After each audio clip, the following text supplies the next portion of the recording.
ಶಾಂತ ಅನಿಸ್ತಲ್ಲ ಮನಸ್ಸು. ತಂಪು ವಾತಾವರಣ, ಸೃಷ್ಟಿ ಐತಿ, ಗಿಡಗಳು ಅದಾವು, ಹೂವು ಹಣ್ಣು ಎಲ್ಲ ಅದಾವು. ಇಲ್ಲೇ ಹುಂಚಿಗಳು ಗುಚ್ಚಿ ಮಾಡಿದ್ವಿ, ಗುಚ್ಚಿ ಕೊಟ್ವಿ. ಹಾಂ, ಸರಳ ಸುಂದರವಾದ ಒಂದು ಕಾರ್ಯಕ್ರಮ. ಅತಿ ಸರಳವಾಗಿ ಈ ಕಾರ್ಯಕ್ರಮವನ್ನು ಆಯೋಜನೆ ಮಾಡ್ಬೇಕಂದ್ರೆ ನಾವಿವತ್ತು ಸೃಷ್ಟಿ ಕೊಡುವಂಥ ಆಕ್ಸಿಜನ್ ತೊಗೊಂಡು ಕಿಸಿಂದ ಬದುಕಾಕತ್ತಿದ್ದೀವಿ ಅಂದ್ರೂ ಸಹಿತ ಅದಕ್ಕೆ ಕಾರಣ ನಮ್ಮ ತಾಯಿ ತಂದೆ. ಹೌದು, ನಮ್ಮ ತಾಯಿ ತಂದೆ ಈ ಪವಿತ್ರವಾದ ಸೃಷ್ಟಿಗೆ ನಮ್ಮನ್ನು ಕರ್ಕೊಂಬರಕ್ಕೆ ಅವರ ಮೂಲ ಕಾರಣ. ಅವ್ರನ್ನ ನಾವು ಪ್ರತಿ ಕ್ಷಣ ಸ್ಮರಣೆ ಮಾಡಬೇಕು. ಅವ್ರಿಗೆ ಥ್ಯಾಂಕ್ಸ್ ಹೇಳ್ಬೇಕು. ನಾವು ಥ್ಯಾಂಕ್ಸ್ ಯಾಕೆ ಹೇಳ್ಬೇಕು? ಒಂದು ಥ್ಯಾಂಕ್ಸ್ ಹೇಳಿದ್ವಿ ಅಂದ್ರೆ ಅವ್ರನ್ನ ನಮಗೆ ಮುಟ್ಸೋಕ್ಕಾಗಂಗಿಲ್ಲ. ಮುಟ್ಸೋಕ್ಕಾಗತ್ತೋ?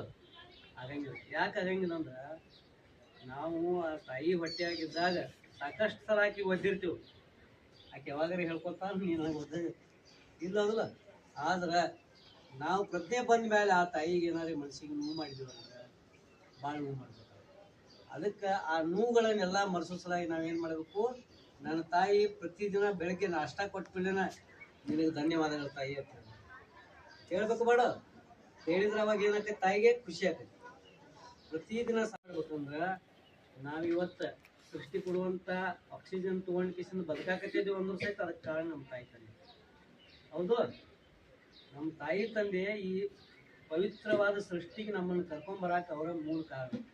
ಅವ್ರನ್ನ ನಾವು ಪ್ರತಿ ಕ್ಷಣ ಸ್ಮರಣೆ ಮಾಡಬೇಕು. ಅವ್ರಿಗೆ ಥ್ಯಾಂಕ್ಸ್ ಹೇಳ್ಬೇಕು. ನಾವು ಥ್ಯಾಂಕ್ಸ್ ಯಾಕೆ ಹೇಳ್ಬೇಕು? ಒಂದು ಥ್ಯಾಂಕ್ಸ್ ಹೇಳಿದ್ವಿ ಅಂದ್ರೆ ಅವ್ರನ್ನ ನಮಗೆ ಮುಟ್ಸೋಕ್ಕಾಗಂಗಿಲ್ಲ. ಮುಟ್ಸೋಕ್ಕಾಗತ್ತೋ? ಆಗಂಗಿಲ್ಲ. ಯಾಕೆ ಆಗಂಗಿಲ್ಲ ಅಂದ್ರೆ ನಾವು ಆ ತಾಯಿ ಹೊಟ್ಟೆಯಾಗಿದ್ದಾಗ ಸಾಕಷ್ಟು ಸಲ ಆಕಿ ಒದ್ದಿರ್ತೀವಿ. ಆಕೆ ಯಾವಾಗಾರ ಹೇಳ್ಕೊತಾ ನೀನು ಒದ್ದ ಇಲ್ಲ ಅದಲ್ಲ. ಆದ್ರೆ ನಾವು ಪ್ರಜ್ಞೆ ಬಂದ ಮೇಲೆ ಆ ತಾಯಿಗೆ ಏನಾದ್ರು ಮನಸ್ಸಿಗೆ ನೋವು ಮಾಡಿದ್ವಿ ಅಂದ್ರೆ ಭಾಳ ನೋವು ಮಾಡ್ಬೇಕು. ಅದಕ್ಕೆ ಆ ನೋವುಗಳನ್ನೆಲ್ಲ ಮರೆಸೋಸಲಾಗಿ ನಾವೇನು ಮಾಡಬೇಕು? ನನ್ನ ತಾಯಿ ಪ್ರತಿದಿನ ಬೆಳಗ್ಗೆ ನಾಷ್ಟ ಕೊಟ್ಬಿಡೇನ ನಿನಗೆ ಧನ್ಯವಾದಗಳು ತಾಯಿ ಅಂತ ಹೇಳ್ಬೇಕು. ಬೇಡ ಹೇಳಿದ್ರೆ ಅವಾಗ ಏನಾಗ್ತೈತೆ? ತಾಯಿಗೆ ಖುಷಿ ಆಗ್ತೈತಿ. ಪ್ರತಿದಿನ ನೀವೆಲ್ಲರೂ ಭಾಳ ಭಕ್ತಿಯಿಂದ ಬಂದರೆ, ಆದರೆ ಈ ಕಾರ್ಯಕ್ರಮ ಬಹಳ ಮಹತ್ವದ್ದು. ಇಲ್ಲಿಯವರೆಗೆ ನಿಮಗೆ ನಮ್ಮ ಶಿರ್ಕಿಯವರು, ಗುರುಗಳು, ಶರಣರು ಭಾಳ ಒಳ್ಳೆಯ ಮಾತುಗಳನ್ನು ಹೇಳಿದರು. ಅದಕ್ಕಿಂತ ಪೂರ್ವದೊಳಗೆ ನಮ್ಮ ಪ್ರವೀಣ ಗುರುಗಳು ಕೂಡ ಭಾಳ ಸುಂದರವಾದ ಮಾತುಗಳನ್ನು ಹೇಳಿದರು. ಗುರು ಅಂದರೆ ನಾವು ಹೇಳಿದ್ರು ಅದಕ್ಕೆ ನಿಮ್ಗೆ ಅನಿಸಿನಿ. ಇದು ಎಲ್ಲಿದೆ ಹೇಳ್ರಿ? ಉಪನಿಷತ್ತದ ಅಂದಿರು. ತೈತ್ತಿರಿಯ ಉಪನಿಷತ್ತು ಅಂತ ಬರ್ತೈತಿ. ಆ ಉಪನಿಷತ್ತದ ಅಂತ ಒಂದು ಶ್ಲೋಕ ಇದು. ಯಾರಿಗೆ ಉಪನಿಷತ್ತು ಗೊತ್ತೈತೆ ಅಂದ್ರೆ ಗೊತ್ತಿಲ್ಲ ಅನ್ಬೇಡಿ, ನನಗೂ ಗೊತ್ತೈತೆ ಅಂತ ಹೇಳಿ. ಉಪನಿಷತ್ತದಾಗಿರ್ತಕ್ಕಂಥ ಒಂದು ಶ್ಲೋಕಗಳು ನಮ್ಮ ನಡು ಹಿಂಗೆ ಓಡಾಡ್ತಿರ್ತಾವೆ. ಅನೇಕ ಶ್ಲೋಕಗಳು ನೀವು ಹೇಳ್ತಿರ್ತೀರಿ. ಅವು ಎಲ್ಲಿಂದ ಬರ್ತಾವೆ ನಿಮ್ಗೆ ಗೊತ್ತಿರಂಗಿಲ್ಲ. ಅವು ಒಂದ್ಸಲ ಗೊತ್ತಾತಂದ್ರೆ ನಮಗೂ ವೇದಗಳು ಗೊತ್ತದಾವು, ಶಾಸ್ತ್ರಗಳು ಗೊತ್ತದಾವು, ಉಪನಿಷತ್ತುಗಳು ಗೊತ್ತದಾವು ಅಂತ ಹೇಳಕ್ಕೆ ಬರ್ತೈತಿ. ಅವ ನಾವೆಲ್ಲರೂ ಏನು ಹಾಕ್ಯವು? ಎಲ್ಲರೂ ಸಮಗಳು ಹಾಕ್ಯವು. ಹೋಗಿಲ್ಲ.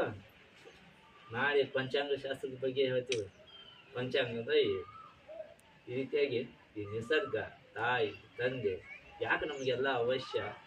ನಿಸರ್ಗ ಜೊತೆಗೆ ನಮ್ಮ ಶರೀರ ಮತ್ತು ಆಹಾರ, ಆರೋಗ್ಯ ಹೆಂಗೆಲ್ಲ ಆಯ್ತು. ಈ ಒಂದು ಕಾರ್ಯಕ್ರಮ ನಾನು ನಿನ್ನೆ ಚಾಲು ಐತೆ ಮದರ್ಸಾಕ್ ಬಾ. ಇಲ್ಲಿ ಯಾರು ನಿಂತ ಇಲ್ಲೇ ಒಳಗಾದ ಅನ್ಕೊಂಡ ಇಲ್ಲಿ ಮಾತಾಡಕ್ತಾರಲ್ಲ ಸರ್, ಅವ್ರು ಬಗೆವಾಡಿ ಸರ್. ನಿನ್ನೆ ದಿವಸ ನಾನಿಲ್ಲೇ ಕರೆಸಿದ್ರು ಸರ್ ಅವರು, ನಮ್ಮ ಆತ್ಮೀಯರು ಪ್ರವೀಣ್ ಸರ್ ಅವರು. ಅವರ ಒಂದು ತಾಯಿಯ ಮನ ಬಯಕೆಯಂತೆ ಈ ಒಂದು ಸಂಸ್ಕಾರ ಶಿಬಿರವನ್ನು ಏರ್ಪಡಿಸಿ ಅದನ್ನು ತಮ್ಮ ಮಗಳಿಗೆ ಕೊಟ್ಟು ಸಾಹಿತ್ಯ ಕ್ಷೇತ್ರದಲ್ಲಿ ಒಂದು ವಿಶಿಷ್ಟ ಸಾಧನೆಯನ್ನು ಮಾಡಲು ಹೊರಟಿರುವಂತೂ ನಮಗೆಲ್ಲ ಹೆಮ್ಮೆಯ ವಿಚಾರ. ಇವತ್ತಿನ ದಿವಸ ನೋಡ್ರಿ, ನೀವುಗಳೆಲ್ಲ ಮೊಬೈಲು, ಟಿವಿನೋ ಇನ್ನೇನೋ ಮಾಡ್ತಾ ಕಾಲಹರಣ ಮಾಡ್ತಾ ಇದ್ದೀವಿ. ಆದ್ರೆ ಇಂಥ ವಿಶೇಷ ಪ್ರತಿಭೆ ಇರೋದು, ವಿಶೇಷ ಪ್ರತಿಭೆ ಎಲ್ಲರಿಗೂ ಒಲಿಯೋದಲ್ಲ. ಅದರಲ್ಲಿ ಸರಸ್ವತಿ ಎಲ್ರಿಗೂ ಒಲಿಯಂಗಿಲ್ಲ. ಅದು ನಮ್ಮ ಅಶ್ವಿನಿ ಅಕ್ಕನವರಿಗೆ ಒಲದೈತಿ. ಹಾಗಾಗಿ ನೀವು ಕೂಡ ಅವರ ಒಂದು ಆಶಯದಂತೆ, ಅವರ ಒಂದು ಮನೆ ಬಯಕೆಯಂತೆ, ಹಾಗೇನೆ ಅಪ್ಪಂಗಳವರ ನುಡಿಗಳನ್ನ ಆಲಿಸಿ ನಾವೆಲ್ಲ ಸನ್ಮಾರ್ಗದಲ್ಲಿ ನಡಿಬೇಕಾಗಿದೆ ಇವತ್ತು. ಯಾಕಂದ್ರೆ ಇವತ್ತು ಎಷ್ಟೋ ವ್ಯಸನ ಮುಕ್ತರಾಗಿರ್ತಕ್ಕಂಥದ್ದು, ವ್ಯಸನವ ಬಲಿ ಆಗ್ತಿರ್ತಾರ, ಅಂಥದನ್ನೆಲ್ಲ ಬದಿಗೊತ್ತಿ ನಾವು ನಮ್ಮ ಸನಾತನ ಪರಂಪರೆಯನ್ನ ಬೆಳೆಸಿಕೊಂಡು ನಮ್ಮ ಧರ್ಮ, ಸಾಹಿತ್ಯ, ಸಂಗೀತದಲ್ಲಿ ವಿಶಿಷ್ಟ ಸಾಧನೆಯನ್ನ ಮಾಡಲು ನಾವು ಒಂದೊಂದು ಹೆಜ್ಜೆಯನ್ನ ಇಟ್ಕೊಳ್ಬೇಕು. ಯಾಕೆಂದ್ರ ಈ ಸಂಗೀತ ನಾನು ಹೋಗುತ್ತೇನೆ. ಅಹಂ ಆಗಚ್ಚಾಮಿ. ನಾನು ಆಗಚ್ಚ ಅಂದ್ರೆ ಬರು, ಗಚ್ಚ ಅಂದ್ರೆ ಹೋಗು. ಆಮೇಲೆ ಅಹಂ ಉಪವಿಶಾಮಿ, ನಾನು ಕುಳಿತುಕೊಳ್ಳುತ್ತೇನೆ. ಅಹಂ ಉತ್ತಿಷ್ಠಾಮಿ, ನಾನು ಎದ್ದೇಳುತ್ತೇನೆ. ಇವೆಲ್ಲವೂ ಅಹಂ ಪಠಾಮಿ.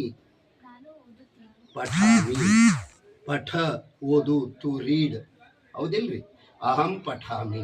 ಅಹಂ ಗಾಯಾಮಿ, ನಾನು ಹಾಡುತ್ತೇನೆ, ಹೌದಿಲ್ರಿ? ಆಮೇಲೆ ಇವನ್ ಎಲ್ಲವೂ ಸರಳ ಕ್ರಿಯಾಪದಗಳು ಬರ್ತಾವ.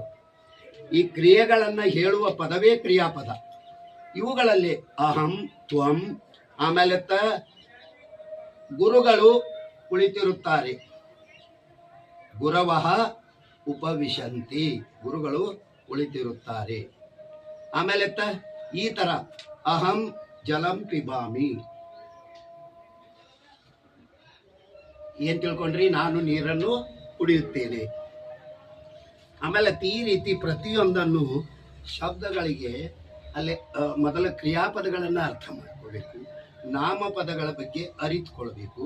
ಈ ಭಾಷೆ ಅದಕ್ಕೆ ಹೇಳ್ತಾರೆ ಸಂಸ್ಕೃತ ಭಾಷಾ ನೈವ ಕ್ಲಿಷ್ಟ ನಚ ಕಠಿಣ ಅಂತ. ಒಂದೇ ಶಬ್ದದಲ್ಲಿ ಹೇಳ್ಯಾರ, ನೈವ ಕ್ಲಿಷ್ಟ ನಚ ಕಠಿಣ.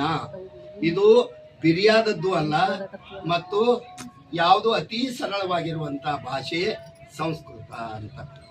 ಅದಕ್ಕೆ ಅದಕ್ಕೆ 2 ಲೈನ್ ನಾನು ಸ್ಥಾಯಿ ಅಷ್ಟೇ ಅಂತೀನಿ. ಈತನ ಜೋಬನ ಪರಮಾನನ ಕರಿಯೇ, ಈತನ ಜೋಬನ ಪರಮಾನನ ಕರಿಯೇ, डरिए प्रभु सो आज आए, डरिए प्रभु सो आज आए, इतन जो बन परमानन करिए. ಇದು ಭೂಪ್ರಗತ್ ಸ್ಥಾಯಿ ಪಾರ್ಟ್. ಅಂದ್ರೆ ಈಗ ನೀವೆಲ್ಲ ಅಂತ ಪಲ್ಲವಿ ಆ ಥರ ಇದರಲ್ಲಿ ಸ್ಥಾಯಿ ಅಂತ ಹೇಳ್ತಾರೆ 5.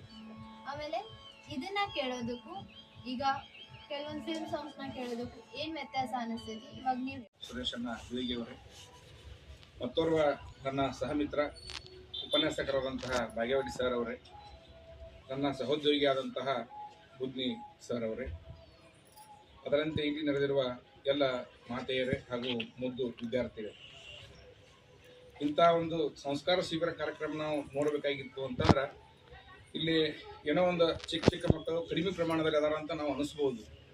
ಆದ್ರೆ ಇತ್ತೀಚಿನ ದಿನಮಾನಗಳಲ್ಲಿ ಒಂದು ಶಾಲಾ ಜೊತೆಗೆ ಪಠ್ಯದ ಜೊತೆಗೆ ಪಠ್ಯೇತರ ಚಟುವಟಿಕೆ, ಅದರಲ್ಲೂ ಈ ಒಂದು ಆಧ್ಯಾತ್ಮದ ಒಂದು ನಮ್ಮ ಈ ಆಧ್ಯಾತ್ಮದ ಕೃಷಿಯನ್ನ ಮಾಡ್ತಾ ಬರುವಲ್ಲಿ ಈ ಬುದ್ಧಿಯವರು ಕಾರಣ ಆಗ್ತಾ ಇದಾರೆ ಅಂತ ನಂಗೆ ಈಗ ಅನಿಸ್ತದೆ. ಯಾಕಂದ್ರೆ ಶಾಲೆಯಲ್ಲಿ ಕಲಿತ ಪಾಠ ಮಹತ್ವ, ಅದರ ಜೊತೆಗೆ ಪಠ್ಯೇತರ ಚಟುವಟಿಕೆನೂ ಅಷ್ಟ ಮಹತ್ವ.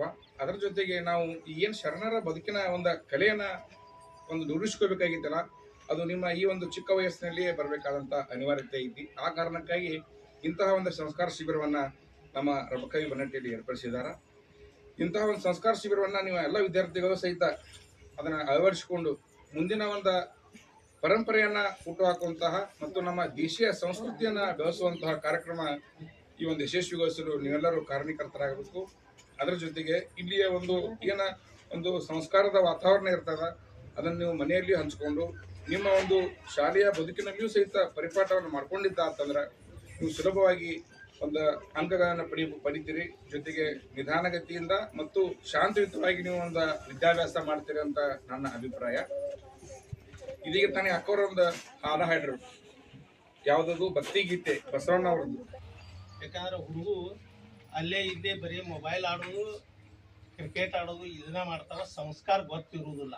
ಅದಕ್ಕೆ ಇವರು ಪ್ರವೀಣ್ ಅವರು ಅಗ್ದಿ ಇದನ್ನ ಒಂದು ಒಳ್ಳೆ ಕಾರ್ಯಕ್ರಮ ಹಮ್ಮಿಕೊಂಡಾರ. ಸಾಕಷ್ಟು ಹುಡುಗರು ಇನ್ನು ಮ್ಯಾಲ ಇದೇನು ಕಾರ್ಯಕ್ರಮ ಇರ್ತೈತಿ, ಸಂಸ್ಕಾರ ಶಿಬಿರ ಮತ್ತು ಯಾವುದೇ ಕಾರ್ಯಕ್ರಮ ಮಾಡಿದ್ರು ನೀವು ಒಬ್ಬರಿಗೆ 4 ಮಂದಿನ ಕರ್ಕೊಂಬರ್ಬೇಕು ಇಂಥ ಕಾರ್ಯಕ್ರಮ ಹುಡುಗರು. ಯಾಕಂದ್ರೆ ದೇವಿ ಪಾರಾಯಣ ಮಾಡೋದಂದ್ರೆ ಎಲ್ಲರೂ ನೀವು ದೇವಿ ಮೇಲೆ ಎಷ್ಟು ಭಕ್ತಿ ಇಟ್ಟು ಮಾಡ್ತೀರಿ ನಿಮಗೆ ಅಷ್ಟು ಸಂಸ್ಕಾರ ಬೆಳೀತದೆ. ಯಾಕಂದ್ರೆ ನಮಗೆ ಇಷ್ಟು ಸಣ್ಣಾಗಿದ್ದಾಗ ಈ ಸಂಸ್ಕಾರ ಏನು ನಾವೇನು ತಗೊಂಡಿಲ್ಲ ಬಹುಶಃ. ಅದಕ್ಕೆ ಇಲ್ಲಿ ಹುಡುಗರಿಗೆ ಒಂದು ಅನುಕೂಲ ಅದ, ಅದಕ್ಕೆ ಇದ್ರ ಲಾಭ ತಾವೆಲ್ಲ ಪಡ್ಕೊಡ್ರಿ ಅಂತೇಳಿ ಒಂದು ಹೇಳ್ಬೋದು.